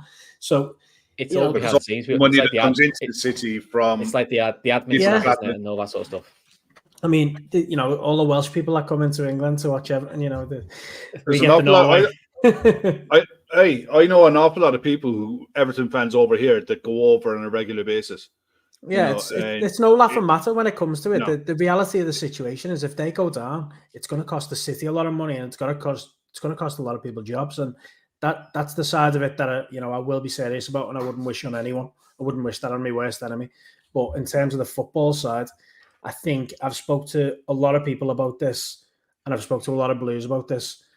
I think they shouldn't have, but their best time to go down was this summer. I feel like they had to go down to actually reinvent themselves. I just feel like they're floating again. They're going to float. They're going to struggle again. Going down and making that money back that they need for the FFP won't be the worst thing. And then, it'll cut their throat if they get this charge comes through and they get points deduction when they're on zero as it is. So, but also with FFP, it's even stricter in the Championship. If you're breaching the Premier League, it's even stricter. So that, I mean, jokes aside, look, I have no feelings for Everton in terms of if they go down, would I miss them? Absolutely not. Quite happily not see Everton come back up. That's the sporting me. But if you're being serious, questions have to be asked at some point of the authorities that we have running Premier League clubs or looking after the Premier League, because they are custodians for the clubs, is how on earth has a club got to be in this sort of a shit show with the owners they've got? And that question has to be asked. And it's not just Everton. There's a few where you've gone like both ends of the spectrum of what is your job as a Premier League is to make sure it's protect the game, but also to make sure clubs don't go bust. That's up and down the leagues. And, God forbid, if it did actually happen and Everton got relegated, jokes aside, it would send a few shockwaves, because that's one of those sort of clubs you're going, well, Everton are always there. Certain clubs, they're always in the Premier League. They're just there. That's what you expect. It feels like they're the only club that you could bring a billionaire in and still get relegated. They're just they're just one of them teams, aren't they? And I think the same with them. They're, as a fan base, fucking hell, you're setting yourself up for a life of misery, aren't you, at the moment? Like, you know, if I don't get on with my dad, but if he's done one thing right, it was make me a red. I've got a cousin. There's some breaking news actually here. Ibrahima Sangare has arrived in Nottingham Forest for a £30 million deal. Nottingham Forest like the new Chelsea. Seriously, I feel like they sign 3 players every day. It seems like they've waited right until the wire to see who becomes available, and then they've just gone bang, bang, bang, bang, bang. Yeah, because they've already brought in on Nottingham Forest 1, 2, 3. Makes sense, though, doesn't it? Like it does. I mean, they bought 27 last season, so you know they brought 11 in so far. Yeah, last season there was a reason for it. Yeah, they brought 11 in so far. So that's 12 signings in the summer. That's a lot, isn't it? Yeah. Well, Chris, I'm just going to jump in here. Go on. Dom, I wasn't trying to be flippant about it or anything. Like, again, I'm over here in North America. Relegation is not a concept that would be accepted by the sports ownership structures over here. So, like, it's tough. Like, I was just thinking about it purely from a football concept. I understand, I guess, now, like, the city side of things. Like, if fans don't want to support Everton as much because they're in the championship, that says a lot about Everton fans and not being willing to continue to support their team, I would say. You know, you're the fans, you're there to make sure that the club is still carrying on. You're a supporter in that sense, but like just on a game by game basis, because like if Everton went down to the championship, they're top dog. Like they're the big fish in that pond all of a sudden. Like that's the story. Every week it's how did Everton do? Like it will still be getting talked about on the news and stuff like that. So that was the part I was having, because it's the argument that I always hear from people that live in the city of Liverpool of like, we can't have Everton going down because of the impact on jobs. And it was like, how does it change the day-to-day operation? Like, to me, it just means the players get paid slightly less and the owners take home slightly less. Yeah, it's a big thing from it's everything that comes around us. So it's the value. Hotels won't be as busy, bars won't be as busy, travel won't be as busy, tunnels won't get as many fees. The ground. The reality of it is, when you go down, the fan base that supports you off, let's say, social media and things that'll just turn up, take a few pictures and get off and not give a fuck about the result, they stop going to games as well. So, you know, that's not. Aren't us international fans the problem, though? Aren't us tourist fans the problem? You know what I mean by that. You get people who are actually like passionate for the club, and I love that. But it's the ones who will turn up, don't give a shit about the results, take a picture, go away, never come back again. They're the impact on clubs right now, and I think Liverpool would be the same. I didn't think Everton had any of those. I have a tough time. I wasn't there for the 80s, so you know I don't know Everton having good times. The only Everton I know is a laughing stock. So a lot of their fan base have never seen anything. So no, but to put it into context, well, Matt, I think it's more because your money goes down for being in the Premier, which is quite significant. You have to cut your cloth accordingly. And yes, the players will have clauses for certain players, but what they just, unfortunately, the people tend to get hit by it will be, we have less, and it sounds silly, but we have less people who work in the canteen, we have less admin staff, we have less, it's actually TV money as well. It'd be someone who like the likes of me and Dom, just the people just do normal everyday jobs. They're the ones that actually get hit. I still have a tough time seeing that. If Everton get 30,000 people showing up to a game, I don't know what's the capacity of Goodison 42. Park They get the new every week. And what's the new stadium going to hold in theory? 50 plus. So let's say they don't sell out. Let's say they get about 40,000 people. You need the same number of people you had. You still need the same number of people. But do you think Everton are going to be able to charge Premier League ticket money? They'll have to drop the ticket prices. No, that's an owner problem, though. Just because you can't charge the same amount of money for a championship ticket as you can for a Premier League ticket doesn't mean you go to the canteen lady and go, hey, you know how you were getting £8 an hour? Well, now you're getting $6.50 an hour. You won't do that. They're already paying those people the absolute minimum to get people in the door to do that job anyways. Like, this is the part I'm having trouble squaring that circle. When you see certain clubs that go down that aren't expecting it, you hear the stories that come out, which is the amount of behind-the-scenes people that just get cut. You've seen it with Liverpool and COVID. Yeah. Liverpool were the quickest ones to offer furloughs to people. You know, these don't give a fuck about these people behind the scenes. Look at Arsenal during COVID. They took a bank loan out to make sure they could cover Aubameyang's wages and a few other things. And then not long after that, they let 40 staff go who work behind the scenes of the club. You know, I know everyone laughs about it, but the talk is that Ozil paid for the guy who's the mascot. He was getting cut as well, and he actually paid. But one of the players paid his wages for a year because they were going to get rid of him. So there's another deal gone through. Nottingham Forest have completed the signing of Vlaco Dimas from Benfica, goalkeeper. By the way, that Sangare's arrived at Nottingham Forest. That's an unbelievable signing if that goes through. I watched him last night against PSV, mainly because I was watching Bakayoko. But I was watching Sangare, and for the way the PSV play with the 4-2-3-1, he's the second centre mid. He bombs on. He does not hold. He cannot hold. If Forrest try to play him as a holding six, he'll get eaten up. He'll get eaten alive in this league. Yeah, but if they play him as an attacking midfielder with his size, it'll be a good sign. And £30 million, yeah, that's decent. That's a really good deal for them. They can't. They got to rush to get it in. Johnson, I mean, goes through. You're talking just over 15 minutes to go now before the emergency deal sheets start going in. You know, he's had his medical and everything, so that looks pretty much done. Well, yeah, I mean, at the end of the day, I don't know if he was it's only an hour flight. You know, no matter where you are in Northern Europe, it's an hour flight to get to where he is. So that wouldn't have been a problem. Send the keeper as well. Forrest, bloody hell. Jerry, from what I've seen of him, Bakayoko, I think there's going to be an awful lot of clubs watching him this season to see how he goes in the Champions League or see how he goes in Europe. Okay. PSV are a decent side, and they'll be looking to see if he can stay fit, if he can play a volume of games, and if he can keep his performance levels at a certain required standard for the season.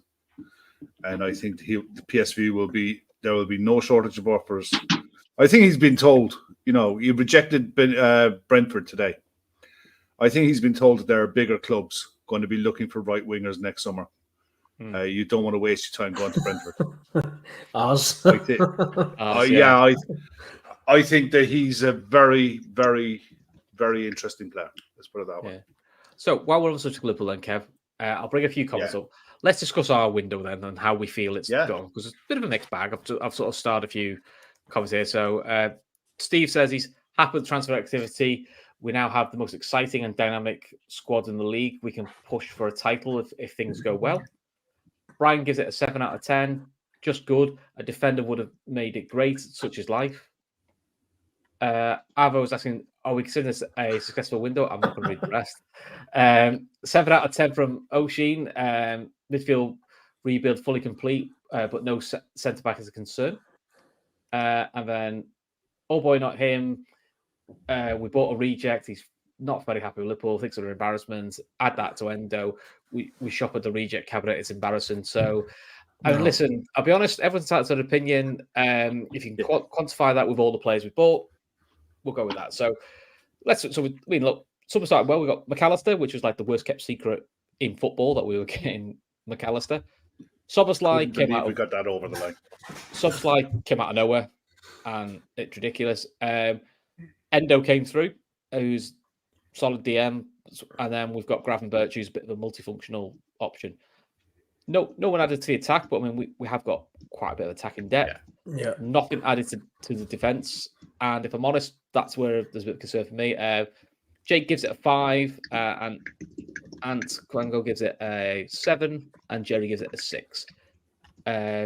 So Jerry, to be fair, makes a point in which is 6 out of 10, no sense about, and a bit of a calamity all the way through. So 6.5 at best. So that's good scores. But how are you guys sort of feeling about it? I'll start with you, Kev. How are you feeling about the window?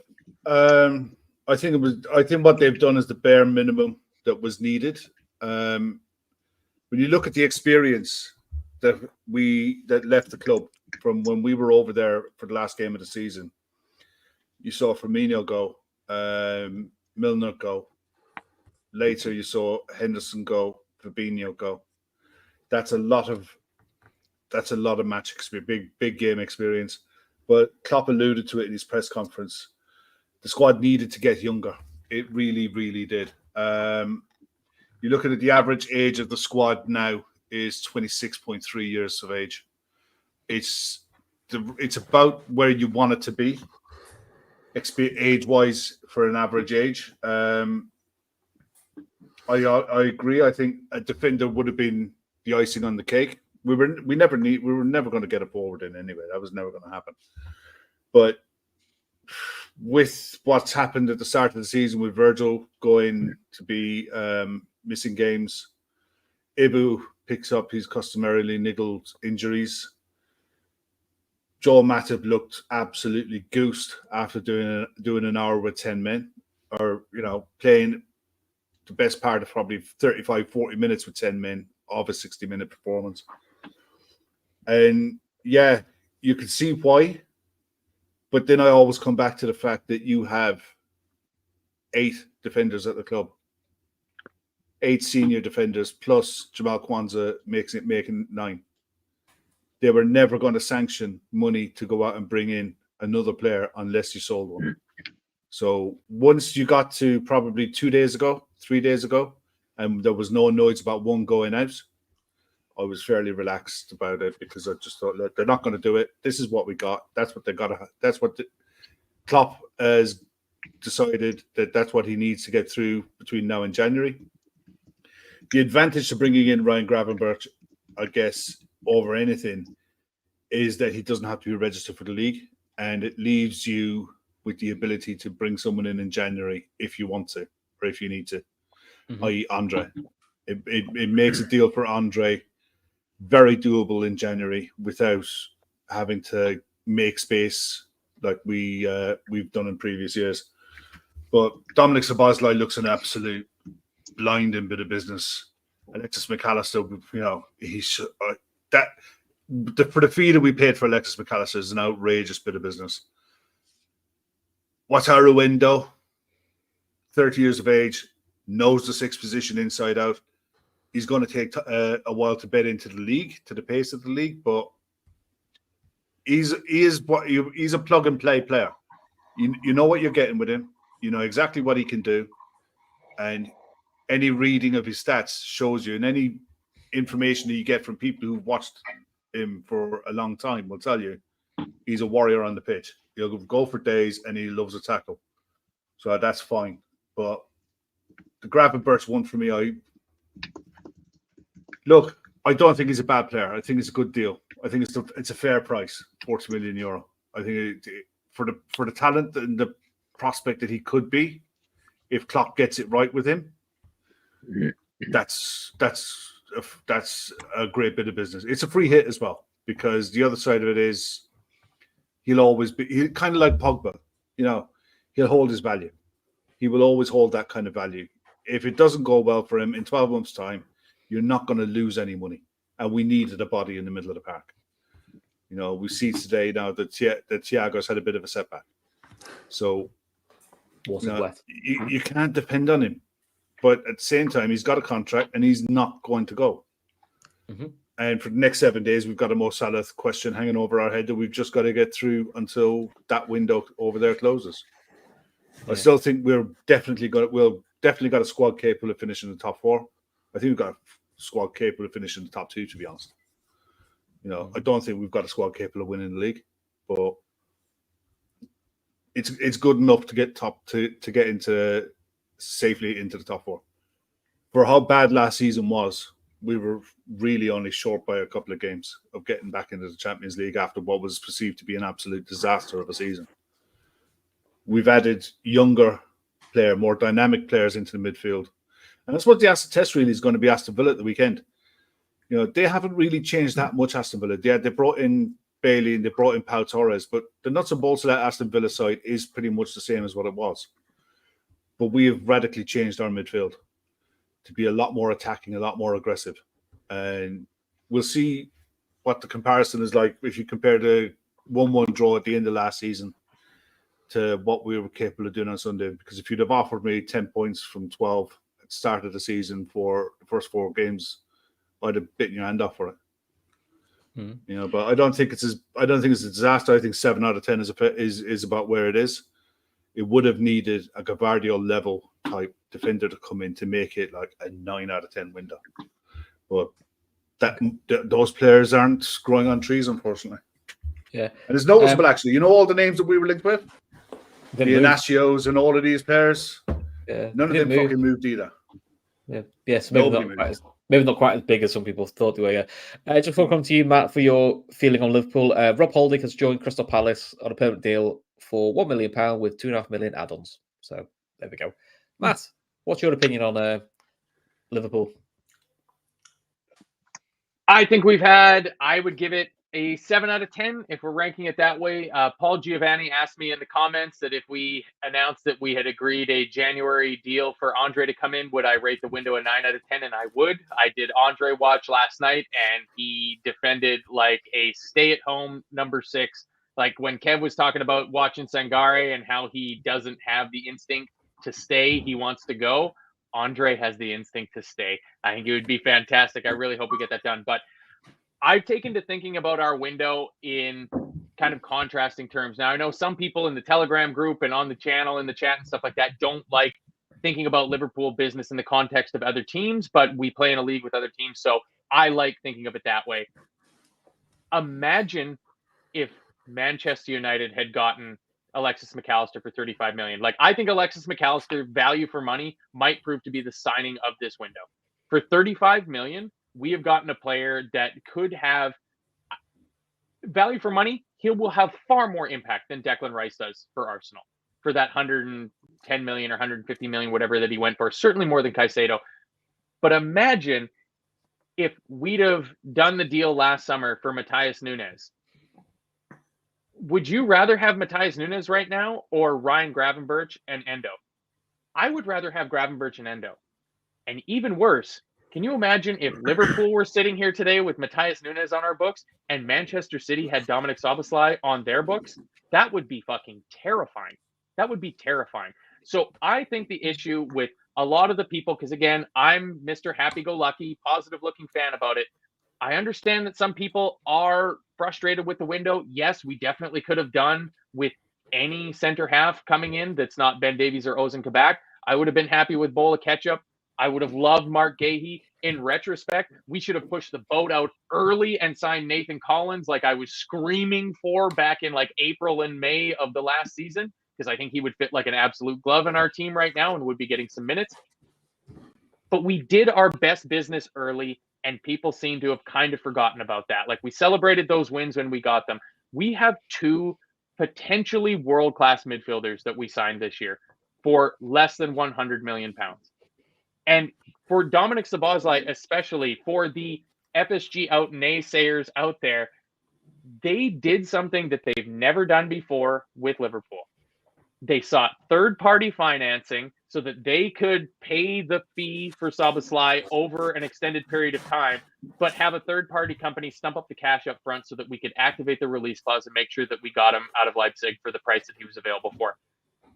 I think both of those deals are going to prove to just be stunning business by the end of the season. And I am so happy that, very much like Cody Gakpo, that players like that aren't ending up at a place like Manchester United, because it's such a sliding doors moment. I know you guys were talking about it when I showed up late, but my God, if they don't waste the money on Anthony and they're able to get Cody Gakpo, that team is in a way different situation than they are now. But instead, we have those players. So we can always do more. I wish we would have been able to get another defender in, somebody that was versatile, like a not injured Jurriën Timber would have been fantastic. You know, if he hadn't gotten injured for Arsenal, that was a great piece of business that Arsenal did. He would have fit at pretty much every club, bar Man City, in the entire Premier League. But we didn't get them in from the looks of it. We've still got maybe 5 minutes for a late sneaky Andre to really make the window a 9 out of 10 for me. But I'm happy with it. I think we've completely revamped our midfield. We've got 4 new midfielders in. All of them are just, you know, either that stage between youth prospect and full-fledged senior international, or in the case of McAllister and Szoboszlai, just about to hit their peak in prime years, and they're going to be having them at Liverpool. So I'm all for it. Last year, the midfield was terrible, and we all hated it, and we wanted it completely revamped. And guess what? We got it revamped. So happy days. Okay. Fair points. Dom, I'm joining with the lads. I'm going 7 out of 10. I would have given it 8 out of 10. I think I did give it an 8 out of 10 on my own Twitter, to be honest. I think that was with Gravenberch over the line. But if I think about it realistically, I'd say it's 7. But pushing 8. And the reason I do that is I think McAllister's an unbelievable business. I think Szoboszlai is going to be one of them signings where everyone looks back and thinks, wow, in a couple of years, how did we get him for that price? Endo, we all know what we're going to get. I didn't at first, but I kind of feel like it's unfair to judge the lad on 2 games with 10 players. I think he's played less than half an hour with 11 players so far. It's mental, and he'll get unfair criticism, but £15 million for a proven central midfielder with European experience, leave him alone. Well, we all know he's not the Caicedos. We all know he's not the Lavias, let's say. But what he is the Japanese captain who's had experience in World Cups and he's had experience in one of the biggest leagues in Europe. So give him some time. Gravenberch, I made it with that signing, to be honest with you. I mentioned earlier, Klopp followed him for over 12 months from what we know. So he's clearly fancied him. I just think I'm just concerned at the back. And I think that, we've got to remember that we all cried out for this midfield rebuild, but this was before the Henderson and Fabinho were leaving. I think we've done the bare minimum of what we needed to do this summer. And I'm looking at it now thinking, Van Dijk suspended, okay, 1 game, maybe 3. I don't think Kanate will do 3 or 4 games without getting injured. Same with Matip, same with Gomez. Then you've got Quensa. What do you do then? A centre-back for me is the priority in the next window, if it's not now. As much as I love the idea of Andre, I also feel like we're on the bare minimum at the back, and it only takes Van Dijk or Kanate to have a long-term injury. So Andre might be a great signing, but for me, I would have liked to have seen the window finish with a centre-back. Yeah, I'm sort of in that sort of boat.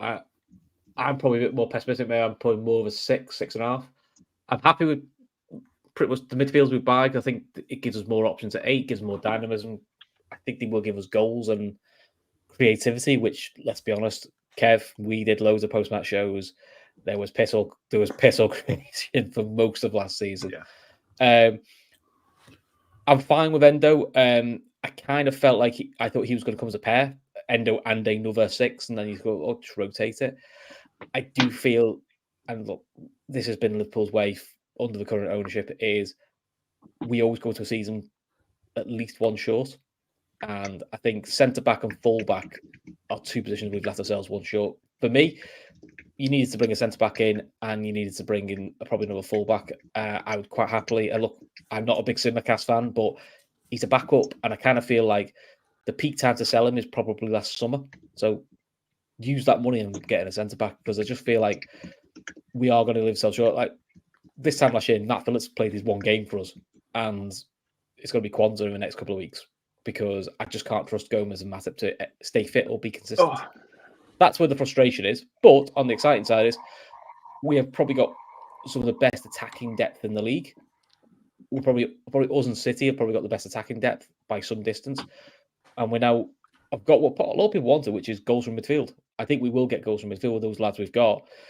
My concern is don't be expecting clean sheets from Liverpool, and you've kind of got to hope Liverpool get leads early.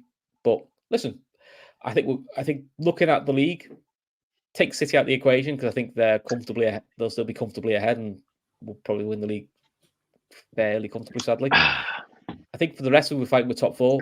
For all the holes, and there's certain people in the chat who are just thinking the world's ended, which I don't think it has. Look at all the teams around us. They've all got massive gaps and issues. Very similar to us. I think everyone below City is much for muchness, so the opportunity is there if you get a run going. But that's why I said, I don't know if you think that's harsh. That's kind of how I see it at the moment. Centre-back, if it was a centre-back, I'd have been fine. The big thing for Liverpool now is get a centre-back, but get a sport director. Let's get this structure out, because the way it's been so public and loud and a bit mismanaged at times has been a bit just unneeded.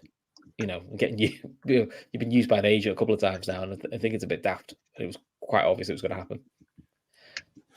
There you go. Oh, apparently, and the window slammed shut. So there we go. So we literally left with our 4. So are we all happy? We all looking forward to the game on Sunday. Yeah, just looking forward to the game now. Now that's done. Let's get this Saturday window shut. And I'm happy. Cheers, gentlemen. We've all survived another fucking transfer window. You know, us online content creators that have to talk about this sort of stuff. We're through another window, and now we can start the clock and try to figure out who's going to be the winner of the sweepstake of first person to start talking about the January window. Let's just focus on the football for a little while. Shall I tweet it? Shall I put down the Telegram group? Never mind. I'm telling you now, the late sheets will have gone in for some players because I can't imagine the Sangare deal and a few others are over the line yet. So there's going to be late deal sheets going in left, right, and center. But it looks like we're done. I'm just watching a video on LFC Twitter, what they just put out there now of warm welcome for Ryan Gravenberch from all of the Dutch boys that came out to meet him. Big hugs from Andy Robertson and from Darwin Núñez. So it looks like he's going to fit in. Young guy, 21 years of age. Looks like he's a good egg. I still think that he's got it all to prove.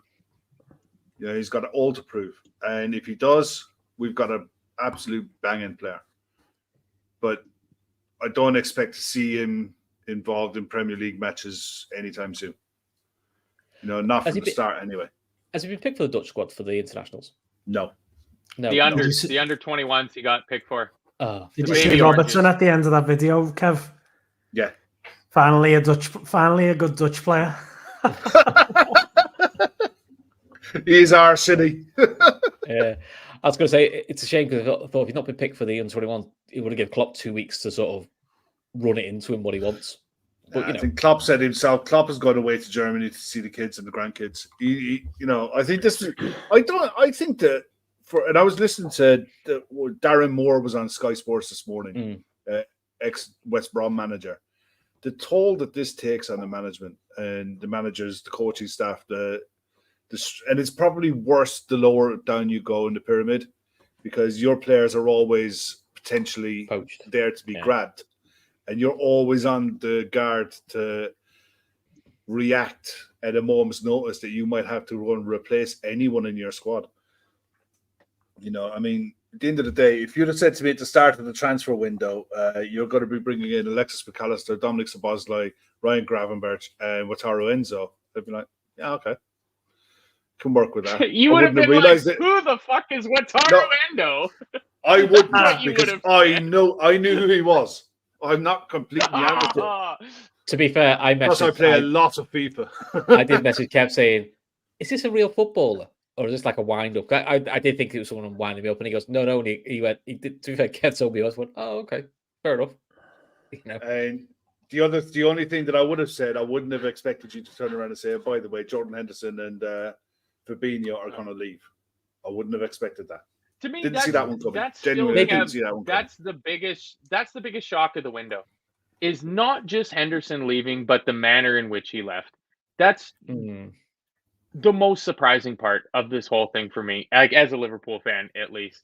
Yeah, we didn't get a center half in when we probably need a center half. You could have predicted that. I don't think anybody predicted that, you know, at the end of last season that we were going to lose Jordan Henderson to a Saudi Pro League team that's not even the super rich one, that's managed by Steven Gerrard, and he would leave in a way that everybody just kind of went like, yuck. Like, disappointing. It was. So, go on, Kev, give us a lineup for Sunday for shits and giggles. We have the one these we always get it wrong anyway, so we may as well go. I don't think you'll get this one too wrong, to be honest. I don't think it's going to be any different from Newcastle, apart from Virgil will be missing. I think Joe Gomez comes in, left centre back with Matip, Trent and Robbo. I think Endo, McAllister, and Domo in the middle of the park.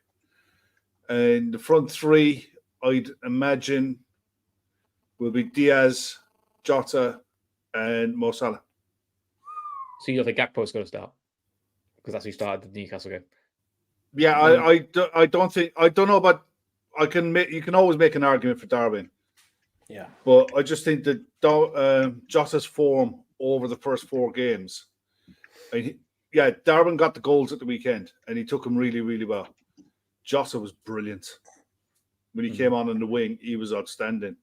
you can definitely make the argument for Darwin Núñez coming on and stretching Villa.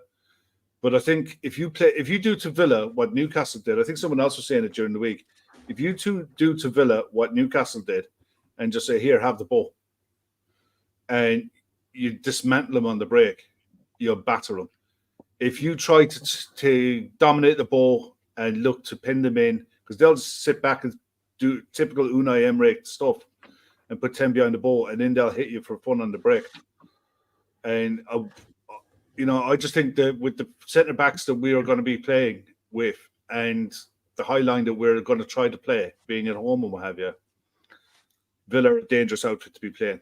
So there's an argument for both, to play with Jota or to play with Darwin. That's cool. Could be either.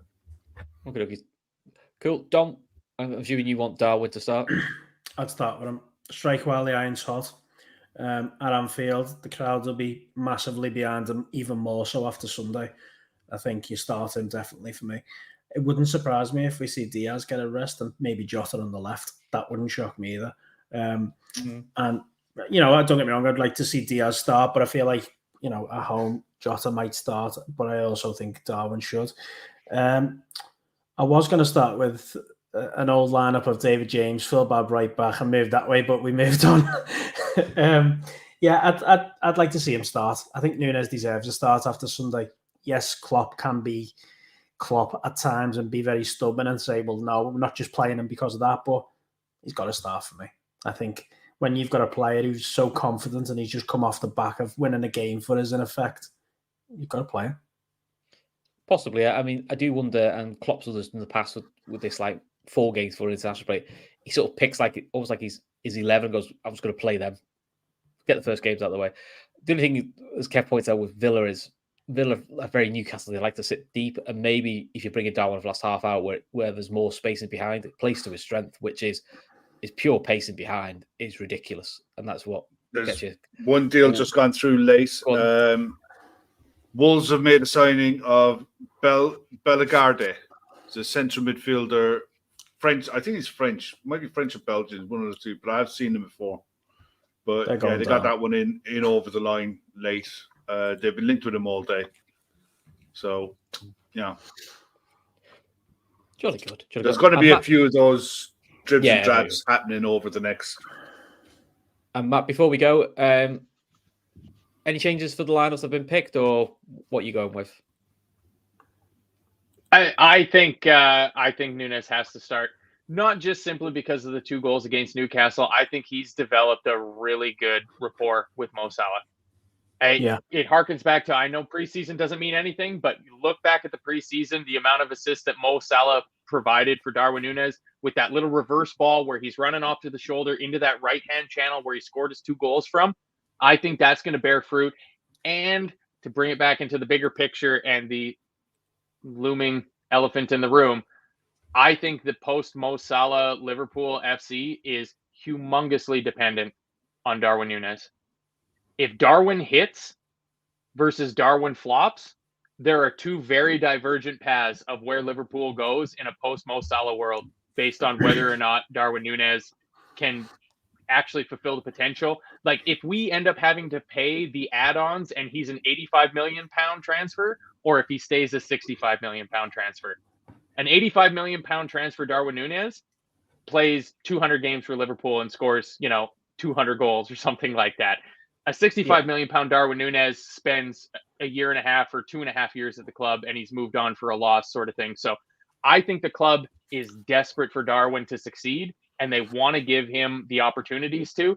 And even if the club said, listen, Darwin, you're going to be on the bench for the first 4 games until the international break, and we'll bring you up, I think that cameo against Newcastle changes everything.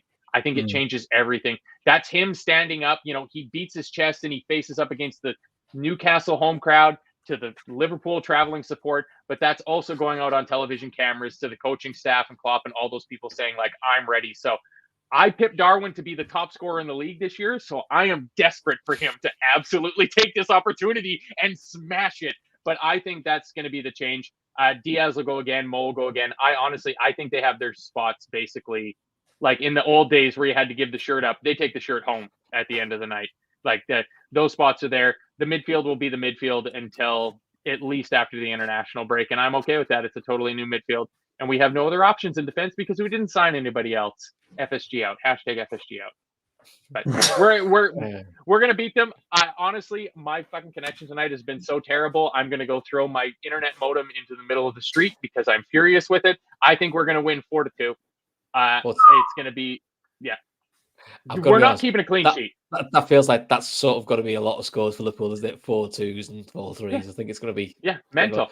And long may it rain. As one of the people that does the majority of the full-time Reds shows this year, I don't want any 0-0s. I don't want to have to do post-match shows to a 1-0 defeat. Give me absolute bonkers 4-2s and 4-3s and 5-4s all day.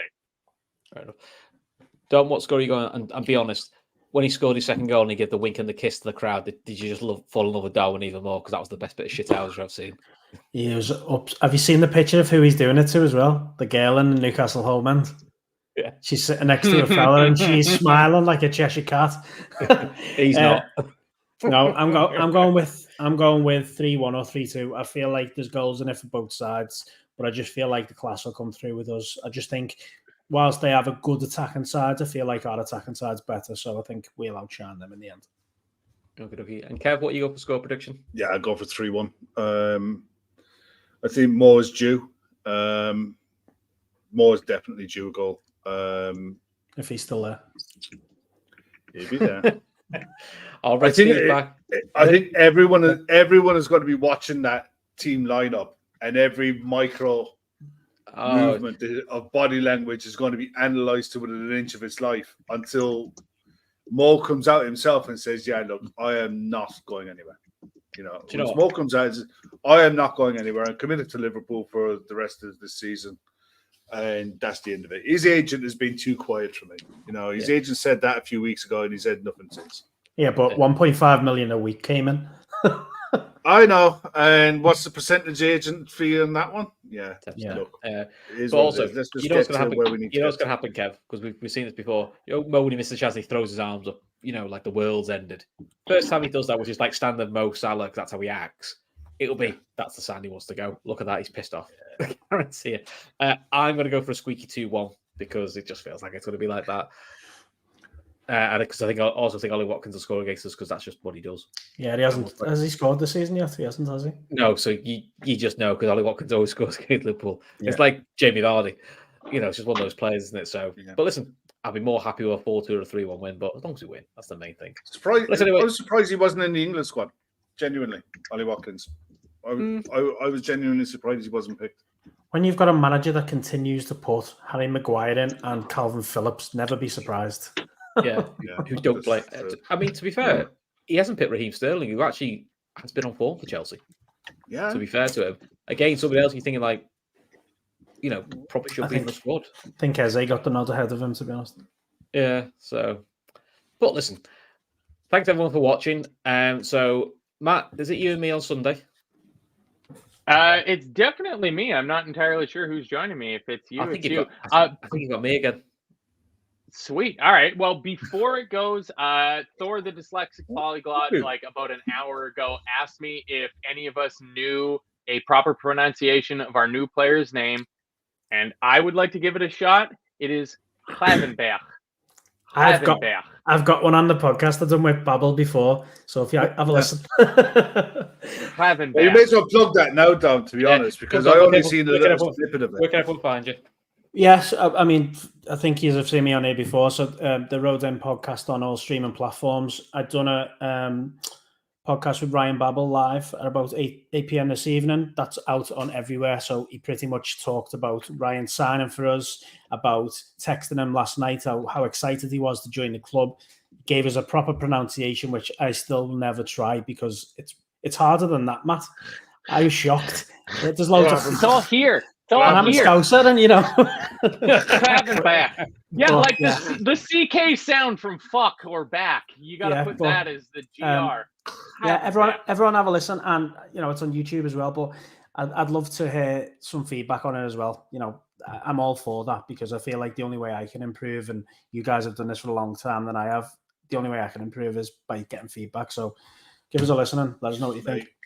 The guests that you're getting on your pods are off the scale good. You Pure also quality. had In fact, you managed to get and sit down with Ryan Babel 2 hours before the end of the transfer deadline day. It's impressive that. And he's playing tomorrow as well. Where are you going? Like, you know, if you're not going and finishing this podcast and going and listening to that, what's wrong with you?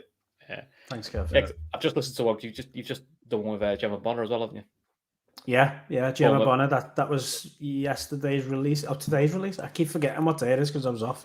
But there's a good few on in the next few weeks. I'm going to try and get more live content on, and I enjoy being with you guys as well. So thanks. Okay, cool. Right, until then, guys, behave yourself, and Matt, you'll be back when hopefully we're talking about Liverpool beating Villa. Fingers crossed.